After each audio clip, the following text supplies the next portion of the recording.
Dolar Basmati Rice wishes you a very happy Navratras.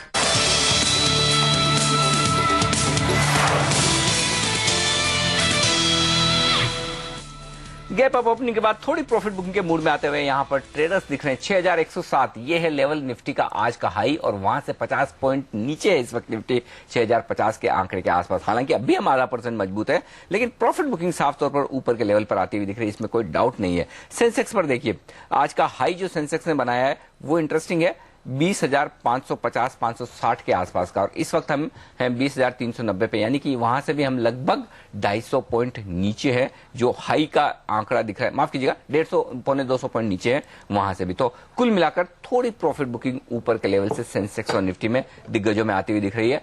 लेकिन आगे की रणनीति क्या रहेगी? प्रभुदास लीलाधर के इन्वेस्टमेंट स्ट्रेटेजी के हेड अजय बोरके हमारे साथ कार्यक्रम में शामिल हो रहे हैं। अजय, क्या ये तेजी सस्टेनेबल लगती है या फिर ये अब ऐसे लेवल आ गए जो ट्रेडिंग रेंज के हायर एंड के और यहां पर प्रॉफिट बुक करके एक बार निकल जाना चाहिए और इंतजार करें डिप का, तब खरीदा जाए? मेरे ख्याल से we need to be cautious at the current levels, क्योंकि 2 या 3 पॉजिटिव चीजों के कारण बाजार में तेजी का माहौल हमने देखा है।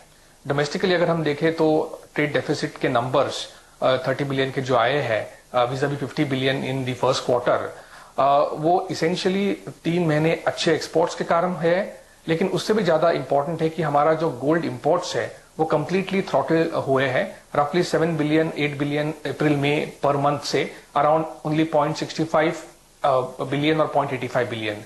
जैसे हम वेडिंग सीजन की तरफ जाएंगे अक्टूबर नवंबर दिसंबर में, तो उसमें मासिक रूप इंपोर्ट्स में थोड़ी बढ़ोतरी की संभावना है। तो इसके कारण मेरे ख्याल से ट्रेड डेफिसिट पे उसका इम्पैक्ट आ सकता है। दूसरा पॉजिटिव ग्लोबली अगर हमने देखा तो जो रिपब्लिकन्स और डेमोक्रेट्स के बीच लड़ाई चल रही है उसमें ये आसार दिख रहे हैं कि डेट डिफॉल्ट न हो, जिसके कारण ग्लोबल बाजारों में तेजी आई है।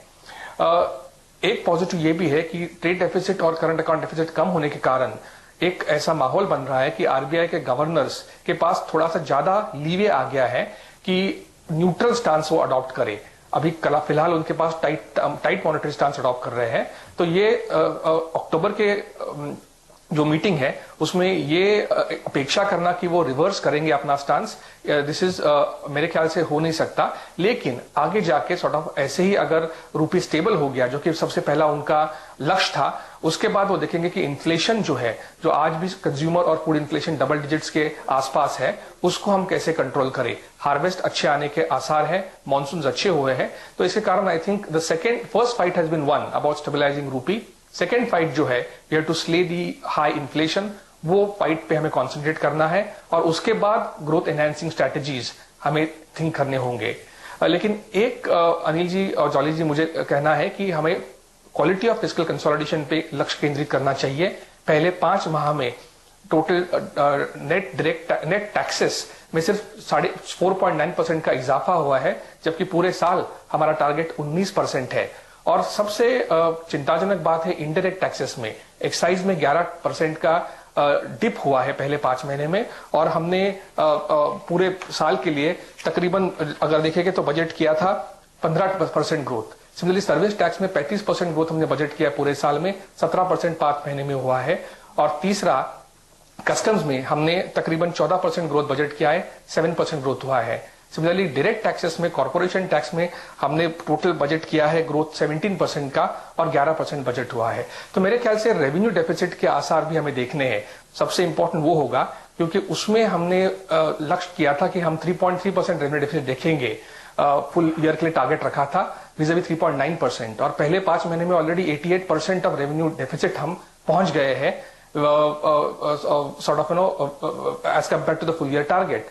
फिस्कल डेफिसिट 75% पहुंच गए हैं as compare to full year target, और प्राइमरी डेफिसिट जो सबसे इंपॉर्टेंट है उसमें 160% ऑफ फुल ईयर टारगेट पे हम पहुंच गए हैं, जो कि पिछले साल 115% था। ये तो रेवेन्यू पे हो गया। सब्सिडीज पे बोथ फूड एंड फ्यूल में क्लियर आसार है कि हम ओवरशूट करेंगे। और तीसरा है डिवेस्टमेंट का, 40,000 करोड़ का टारगेट है, 1,433 करोड़ ही हमने सिर्फ किया है। स्पेक्ट्रम ऑक्शन में 20,000 का टारगेट है, 1 रुपया हमने अभी तक गैदर नहीं किया है।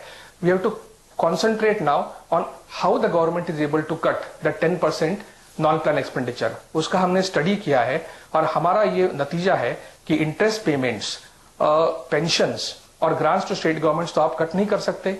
अगर ये आप निकाल दे तो सब्सिडीज आता है, उसमें तो इजाफा होने वाला है। तो ओवरऑल अगर स्टडी करें तो नॉन प्लान एक्सपेंडिचर में 1.1 लाख करोड़ का सेविंग्स आना संभव नहीं लगता। इसका मतलब है हमें प्लान एक्सपेंडिचर कट करना पड़ सकता है। तो सब्सिडीज कम करना हमारा सबसे बड़ा ध्येय होना चाहिए। करंट अकाउंट पे हमने विजय पाई है, अब फिस्कल डेफिसिट, रेवेन्यू डेफिसिट और प्राइमरी डेफिसिट पे विजय पानी है, तभी मैक्रो इकोनॉमी स्टेबल होगी। अजय जी, आपने बहुत ही अपना नजरिया दिया आपने फिलहाल बाजार पर, लेकिन अगर कुछ स्टॉक्स आपको चुनने पड़े, वो कौन से स्टॉक्स होंगे ऐसे बाजार में? कोई मौके दिखते हैं आप? हाँ, जरूर। आई थिंक जो फंडामेंटली स्ट्रॉन्ग स्टॉक्स है मीडियम टर्म में, बैंकिंग में अगर देखेंगे तो हम HDFC बैंक कह रहे हैं, ICICI बैंक कह रहे हैं, हम गत 2-3 महीने से ING वैश्या बैंक कह रहे थे, जिसमें काफी इजाफा हुआ है और हमने प्रॉफिट बुकिंग वहां पे एडवाइस किया है। अगर आप इंजीनियरिंग देखेंगे तो जो 3.3 लाख करोड़ के अप्रूवल CCI ने दिए हैं, उसका 2 या 3 क्वार्टर्स में ग्राउंड पे एग्रीगेट डिमांड पे अच्छा इंपैक्ट आएगा। इसलिए लार्सन एंड ट्यूब्रो हमने कहा है, क्रॉम्पटन ग्रीव्स, KSB पंप्स कहा है हमने। IT में हम थोड़ा सा कॉन्ट्रा थे, हमने हमेशा इन्फोसिस और विप्रो सॉर्ट ऑफ रेकमेंड किए हैं। आज इन्फोसिस के रिजल्ट्स भी अच्छे आए हैं, तो हमें लगता है इन्फोसिस, विप्रो और टेक महिंद्रा लार्ज कैप्स में, माइंडट्री और परसिस्टेंट सिस्टम्स मिड कैप में, और बाकी सेक्टर्स में अगर आप देखेंगे तो IT में रूरल डिमांड काफी स्ट्रांग होने वाला है। We have one of the best monsoons in 2001, इसलिए हमने हीरो मोटर्स और पे रेकमेंड कर रहे हैं और डिप्स पे बजाज ऑटो रेकमेंड कर रहे हैं। In case of agri sector यूफॉस हम रेकमेंड कर रहे हैं, and in case of pharmaceuticals doctor Reddy's और ग्लेनमार्क फार्मा रेकमेंड कर रहे हैं। तो ये सारे स्टॉक्स हैं जहां पर आपके लिए निवेश के मौके बन सकते हैं। शुक्रिया अजय आपका।